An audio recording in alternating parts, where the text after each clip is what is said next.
got me stranded like a branch in the wind. Tell me what you long for. Oh, I want what you want. It's June of 2019. The last video you saw us check into Luperon of the Dominican Republic. We only spend a couple of days there. We've got to get our spinnakers dried and put away, and then we're going to leave. So it's Wednesday morning, June 12th. We are in Luperon. It's like 7:30 in the morning, and there's sort of a funny color light in our windows. Kind of a blue and a red light as Elena makes tea.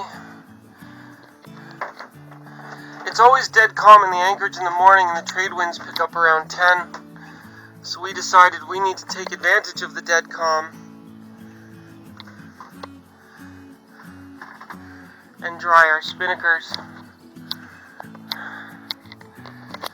So we washed the spinnakers, pounding it through that storm.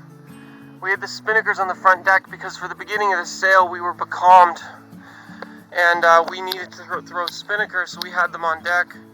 But when the storm came, we washed the boat so thoroughly. I mean, we floated the spinnaker bags off the deck. Like, the deck was awash underwater so severely and so much during the storms that the life raft tried to float off the boat.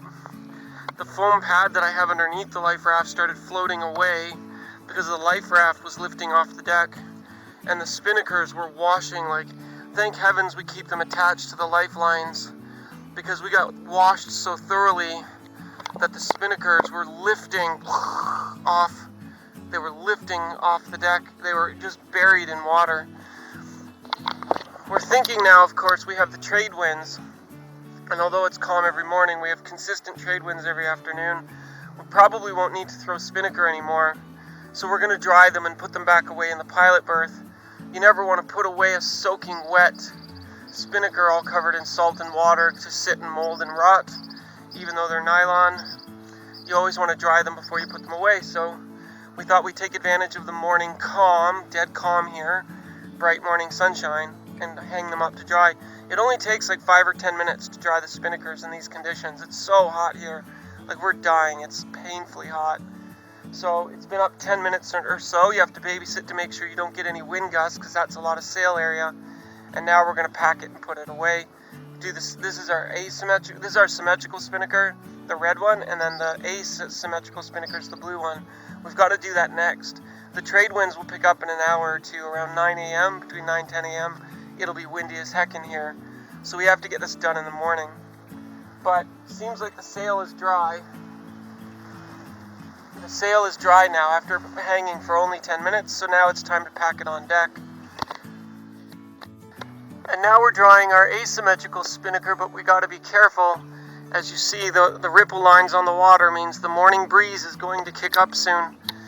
So we want to get the spinnaker dry and put away in the bag before any winds come up to gust us. We have a lot of sail area up to still be at anchor, so it's very dangerous for us.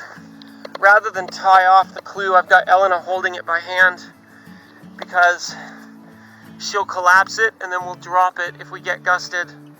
We have to be really careful that we only do this in still air, but the spinnaker's drying so fast it'll only take 5 or 10 minutes.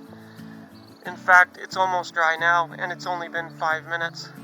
I want to try and give it a few more so that way we don't pack it away wet, we pack it away dry. It's better for the shoot. But here's to hoping we got 10 more minutes with no wind to get it done. Where's this coming from? What is this?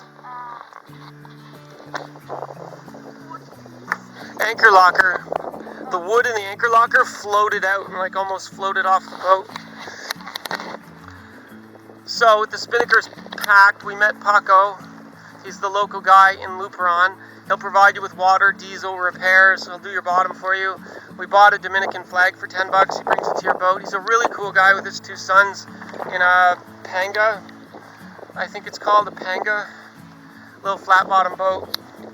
It's kind of like he's the guy. In Luperon, if you need a guy, he's the guy. He'll find you, he'll come to your boat and put a little flyer on it, offering services and how to contact him. If you guys ever come to Luperon, VHF channel 68, call for Paco, he'll come. But if you come in your new boat, he checks every morning, he'll find you. So just chill out, local guy, really cool, you can trust him. We really didn't spend much time visiting the town or checking it out.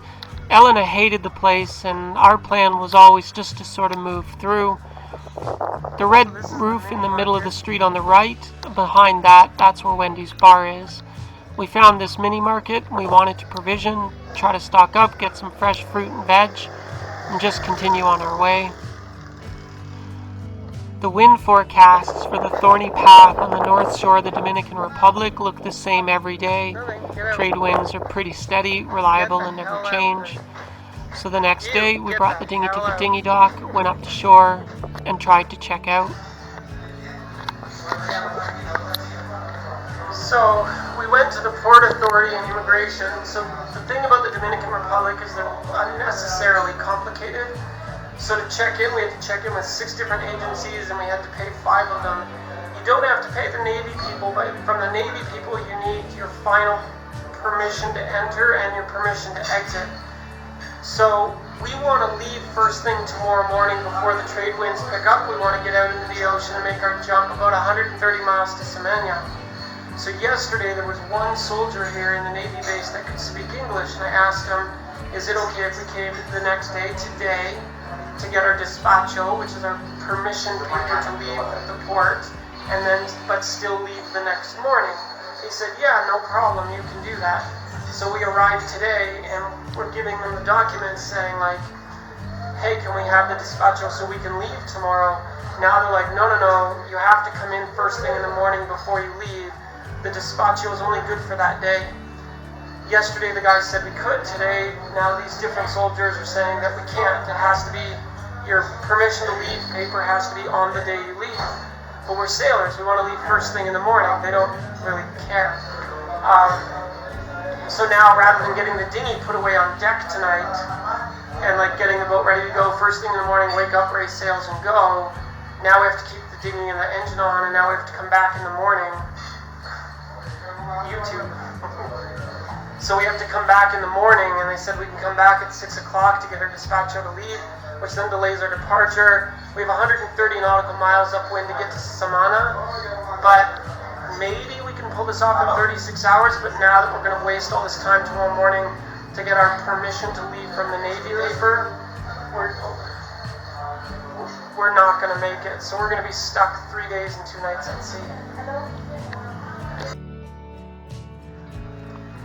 They make us come back the next morning to get the despacho to leave. I used to have pink hair.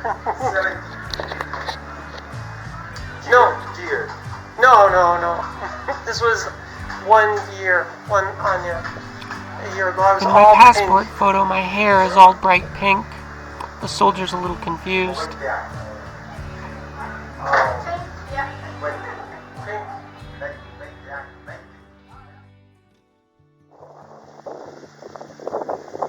Well, WildChild is leaving Luperon. You can see we're leaving the anchorage behind us. I wanted to get out before the winds picked up in the morning, but we were a little bit late to get started.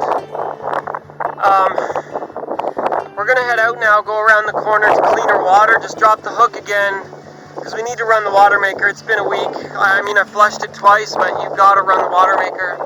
So we need to find cleaner water, chill out for an hour, make water, and then make way for another nasty passage. Should be 3 days.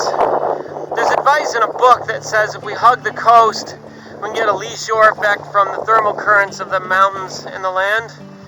Maybe hugging the shore will help, maybe not. I had some sailor friends that had advised me that we could spend hurricane season in Luperon. Eleanor really didn't like the place, so we decided we were going to jump out and try to go to Grenada. We didn't film much of Luperon because the main camera died, and all of this video was filmed with the handheld Nikon diving camera. It doesn't have very good sound quality. So it's Thursday, June 13th at around 9 o'clock in the morning. WildChild is leaving Luperon because we got to go around the corner to make water. and we got our despacho so we can sail to Samana. It'll be in the windward passage against the trade winds, but we should be okay. Let's hope the water maker still works, I think.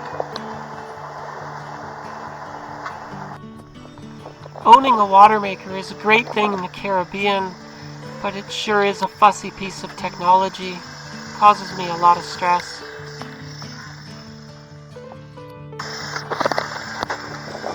WildChild is precariously anchored outside of Luperon, just out on the coast. We're in the lee of the shore, but we got kind of rocky bottom and not a good anchorage. We've got to run the water maker. The water here is back to ocean green, like nice and clear, so we feel better about it. We got to run the water maker now. It's been like 8 days, which is a long time for the membrane. I flushed it twice, but I really hope this works, and I really hope the water maker makes water for us. I'm very nervous about this. I just don't understand the membrane that well. But you know, their big warnings is never go more than 5 days without running your water maker, but I couldn't in Luperon, and we were sailing for 3.5 days. We're going to slowly increase the pressure on our membrane and start pushing water through the membrane to see if we can produce clean water again. Let's see if 8 days without running it was a bad idea. Pressure, you can see the pressure gauge starting to go up. Nice and slow. On 600 psi or 650 now, we start to get a flow rate of 0.15. And we have water coming out. That's a good sign for us. Sometimes if you have air bubbles or problems with the membrane, you don't produce any water until like 800 psi, which is kind of a bit much. Now the first water that comes out is always salty. So let's see what we got here.